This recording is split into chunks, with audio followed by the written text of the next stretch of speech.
জান্নাতের হুরেরা বলে কবে আসবে আমাদের সামনে? যুবক, দুনিয়ার 14 তারিখ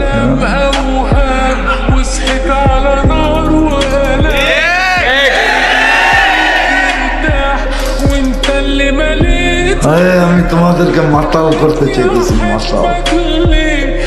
তোমরা যেন 14 তারিখ ভুলা যাও। জান্নাতের জন্য তেমানা হয়ে যাওয়ার অপেক্ষা করতে থাকো, আর ডেলি ডাকতে থাকো, মৌত তুই কবে আসবি আর আমি যাব। আল্লাহওয়ালারা মৌতকে তালাশ করে, কেন জানেন? আল্লাহওয়ালারা জানে, দিনদাররা জানে, আল মৌত ওই ফ্লাইওভার ইউসিলুল হাবিব ইলাল হাবিব, যেটা চৈরা বন্ধু বন্ধুর কাছে,